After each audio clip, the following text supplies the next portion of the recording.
ಎಲ್ಲರಿಗೂ ನಮಸ್ಕಾರ. ನಾನು ನಿಮ್ಮ ಕನ್ನಡಿಗ ಕಹಸ.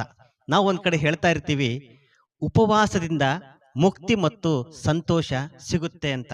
ಹಾಗೆಂದ ಮೇಲೆ ಈ ನನ್ನ ದೇಶದಲ್ಲಿ, ಈ ನನ್ನ ಮಣ್ಣಿನಲ್ಲಿ ಅದೆಷ್ಟೋ ವರ್ಷಗಳಿಂದ ಅದೆಷ್ಟೋ ಜನರು ತಿನ್ನಲು ಆಹಾರವಿಲ್ಲದೆ ಹರೆಹೊಟ್ಟೆಯಲ್ಲಿ ಬದುಕುತ್ತಿದ್ದಾರೆ ಹಾಗೂ ಉಪವಾಸದಿಂದ ಬದುಕುತ್ತಿದ್ದಾರೆ. ಅವರಿಗೆಲ್ಲರಿಗೂ ಮುಕ್ತಿ ಮತ್ತು ಸಂತೋಷ ಸಿಗಬೇಕಾಗಿತ್ತು ಅಲ್ಲವೇ?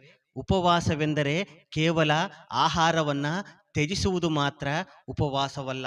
ನಮ್ಮೊಳಗಿರುವ ಕೆಟ್ಟ ಆಲೋಚನೆಗಳು, ನಮ್ಮೊಳಗಿರುವ ದುರ್ಗುಣಗಳು, ನಮ್ಮೊಳಗಿರುವ ಕೆಟ್ಟ ಚಿಂತನೆಗಳನ್ನ ತ್ಯಜಿಸುವುದು ಸಹ ಉಪವಾಸವೆನಿಸಿಕೊಳ್ಳುತ್ತದೆ. ದೇಹದ ಆರೋಗ್ಯಕ್ಕಾಗಿ ಆಹಾರವನ್ನು ತ್ಯಜಿಸೋಣ, ಹಾಗೆಯೇ ಮನಸ್ಸಿನ ಶಾಂತಿಗಾಗಿ ಹಾಗೂ ಸಾರ್ಥಕ ಬದುಕಿಗಾಗಿ ನಮ್ಮೊಳಗಿರುವ ಕೆಟ್ಟ ಆಲೋಚನೆಗಳನ್ನ, ಕೆಟ್ಟ ಚಿಂತನೆಗಳನ್ನ, ದುರ್ಬುದ್ಧಿಯನ್ನ ತ್ಯಜಿಸುವತ್ತ ಈ ನಮ್ಮ ಬದುಕಿನ ಪ್ರಯಾಣ ಸಾಗುವಂತಾಗಲಿ. ಸರ್ವೇ ಜನೋ ಸುಖಿನೋ ಭವಂತು.